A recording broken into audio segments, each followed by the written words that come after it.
Olha nós aqui outra vez, eu e o Thiagão, né, Thiago? Estamos aqui fazendo um novo vídeo de antigos. Vocês gostam de antigo, né?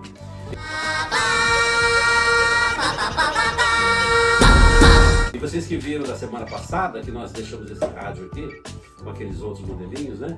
E hoje eu deixei ele aqui porque eu lembrei que eu estava em dúvida sobre a baquelita. Lembra que eu falei para vocês da baquelita? A baquelita é plástico, né? É um plástico antigo, é um dos primeiros plásticos. Então, os primeiros rádios não eram baquelita, era madeira. Aí eu fui descobrir, fui estudar, né, para saber. Rádio valvulado. Aí vocês vão falar assim, o que é um rádio valvulado? A válvula, ela é idêntica, assim, né, similar a uma lâmpada incandescente. Aquilo é uma válvula. Só que ela é pequenininha, assim, tem umas maiorzinhas, tem umas mais fininhas, tem umas mais grossas, né, tem umas gorduchonas. E elas são anexadas ao chassi do rádio, né, a parte eletrônica do rádio. Dizem os estudiosos de som, de harmonia, de sonorização, que a válvula ela é pura, ela tem uma transmissão mais cristalina. E lembra que eu falei também sobre a antena para esse rádio aqui? A antena nada mais é do que um fio de aço, de preferência, um fio esticado, de preferência em cima da casa. E antigamente se via muito disso, há muitos anos atrás, quando eu era criança eu via isso. Então eles enfiam duas hastes neutras, né, que não são conduítes. Vamos dizer assim, duas hastes de madeira. E no centro, de uma extremidade à outra, esse fio de aço. Aquilo é uma antena. Aí liga da antena normal, né, puxa os fios aqui e leva até lá a extremidade. Isso é uma antena. E fica perfeito. Nós não vamos ligar. Nós temos uma balança aqui também. Lembra que nós fizemos um vídeo das balanças? E eu falei sobre as balanças Roberval. Esse daqui é um tipo de balança Roberval. E eu tenho aqui umas frutas cristalizadas, tá? Então, vou fazer de conta que nós vamos fazer uma venda aqui, né? Então, eu colocava a fruta aqui. E essa balança não está muito boa, não, viu? Mas esse prato tem a tendência de baixar e esse daqui levantar. Ela não está muito certa, não. Aí vinha com os pesos, 100 gramas, 200 gramas, 500 gramas, e ela ia ficando nivelada, aí a gente conseguia chegar ao peso do produto, tá? Esses são os pesos de bronze, muito bem. Mas nós vamos falar sobre balança ou sobre do rádio e nem das balanças, nós vamos falar da língua portuguesa. Quem que é bom em língua portuguesa? Ó, me deu um N, tá aqui. Ó, me deu um A com o tio, tá aqui.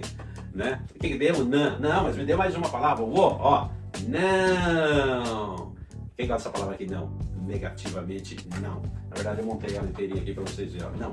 E a palavra não, a gente fala assim, o não, ele é negativo. Depende da expressão, depende da nossa mensagem. O não, ele é negativo, mas o não pode ser positivo também, muito embora eu estudei um pouquinho aqui e descobri que o não, ela é uma negativa, ela é uma recusa, ela é um contrário, ela é um oposto, ela é um desfavorável. Não é o não? Não tá certo? Mas não é bem assim. Eu vou contar uma frase para vocês. Lembra quando a gente era criança que a gente falava assim para mãe, eu posso sair com meus colegas, posso ir na rua, posso brincar, posso? A mãe falava, não. Mãe, mas todo mundo vai. Você, não, é todo mundo. Então é negativo, né? Mas olha como que o não se torna assim. Quer perceber? Então você fala, ai mãe, posso ir brincar lá na rua? Posso ir com meus colegas lá? Deixa eu só acertar o relógio aqui pra adorar. Posso ir brincar com meus colegas? Posso ir brincar? E a mãe vai falar pra você? O que a mãe vai falar pra você? Não. Não, ela vai falar sim. Ela vai falar sim falando não. Quer saber como? Então você fala assim, mãe, posso ir brincar com meus colegas? Não, deixe de levar o agasalho. Percebeu que o não é sim? Interessante, né? A gente não presta atenção. Quando a gente começa a ouvir alguns youtubers estrangeiros, eles ensinam algumas coisas para nós que para nós a gente é tão natural, é tão, né, que a gente passa despercebido. Já ouviu aquele lá dizer assim, a luz dormiu acesa, a luz dorme por acaso? Mas são expressões que a gente usa. Muito bem, então, quem gosta do português? Eu gosto de português. Então entenderam que o não é uma negativa? De onde começou a palavra não? Ó, o N, o A com o tio, na revisão ortográfica, a última revisão ortográfica de português, não foi abolido o tiozinho aqui, então nós temos o não, tá? Que continua. Da onde que veio a palavra não? Como a nossa língua ela é latina, vem do latim. Então o latim seria só o non, tá? Non. N-O-N, não, non. Seria mais um N assim, ó. Seria mais ou menos assim, ó. Non. Esse daqui é o derivado da palavra não, em latim. Legal? Aprenderam mais uma? Que bom. Então nós sabemos que ele é um advérbio, tá? Ele é um substantivo masculino e só tem uma sílaba. O não, é uma só. Mas o que mais que a gente aprende do não? Nós aprendemos sobre a balança, sobre o rádio, né? Aprendemos sobre a palavra da língua portuguesa. Mas e na escritura sagrada? O que nós encontramos? Olha, o grande testemunho, a grande razão da gente, cristão, falar do amor de Jesus, não é porque eu quero convencer vocês, de maneira alguma. Mas nós fazemos porque o próprio Jesus disse, ó, proclamai a toda criatura o meu evangelho das boas novas. Mas aceite quem quer, ninguém é obrigado. Mas nós somos ensinados a ensinar vocês. E qual o meu testemunho a respeito disso? É que eu aceitei o caminho da salvação, eu aceitei. E por isso eu tenho o que a Escritura me oferece. Sabe por que muitos de nós, estudiosos, inteligentes, capazes, instruídos, não aceitamos? É porque é simples. Imagina um homem sem nenhuma instrução assim, instrução que eu digo não é de família nobre, uma pessoa que nasceu de uma mãe e não foi gerada por um pai, porque diz a Escritura que é assim. Diz que Maria, mãe de Jesus, ela foi concebida, né? Jesus foi concebido pelo Espírito Santo. E aqui está aberto a Escritura justamente no livro de João, capítulo 14, onde fala bastante a respeito do Espírito Santo. Quem é ele? E nessa indagação, os discípulos perguntaram para Jesus, para onde nós vamos, Senhor? Para onde nós iremos? E ele disse assim, eu tenho as palavras de vida eterna, porque eu sou o caminho, ele disse. E aí vamos voltar lá à história dele e vamos descobrir que esse homem nasceu pobre. Nasceu, nem foi no Brasil, que nós falamos a língua portuguesa, vocês estão me entendendo. Nasceu lá longe, num país que até hoje está em guerra, um país muito pequeno, um país que já foi dissolvido dezenas e centenas de vezes. Que por sinal, em 1948, através do voto de um brasileiro, Oswaldo Aranha, foi constituído novamente o Estado de Israel. E é lá que Jesus nasceu. Jesus nasceu pobre. Jesus nasceu em Belém, depois ele refugiou-se no Egito, depois ele voltou para Nazaré, onde ele se formou, começou a crescer ali.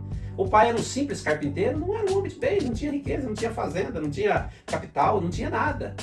Então muitas vezes quando a gente fala de Jesus, as pessoas não querem aceitar, porque olha essa pessoa. E você sabe aonde que ele morreu? Lá mesmo, em Jerusalém. E você sabe qual que é a forma da morte dele? Todos sabem, a crucificação. E você sabe que a crucificação era o pior tipo de morte que poderia existir naquela época? Era algo assim, do mais baixo nível que uma pessoa pudesse ser levada, e ele foi levado. E quando ele foi cercado pelos soldados, Pedro, seu discípulo, arrancou uma espada, cortou a orelha de um dos soldados, né, tentando se defender. Ele disse, calma lá, não precisa não. Eu dou a minha vida por vocês, eu entrego. E aí, a palavra não volta aqui, ó, nos livros de Salmo, como diz assim, os sacrifícios que agradam a Deus são um espírito quebrantado, quer dizer, um espírito que se rende a Ele. Não, aqui é o não desprezarás Deus, um espírito que se rende ao reino de Deus. Então, não. E Jesus aqui no capítulo 14 também usa o não.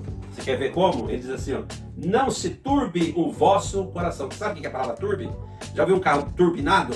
Então ele foi adaptado, ele foi acrescido, ele foi aumentado. Então não se turbe, vem da palavra turbar, se esmurecer, se ficar cheio de problemas, né? Não se turbe o vosso coração, não se turbe, não se preocupe. Credes em Deus e credes também em mim. Jesus falando, na casa de meu pai há muitas moradas, se não fosse assim eu não vos teria dito.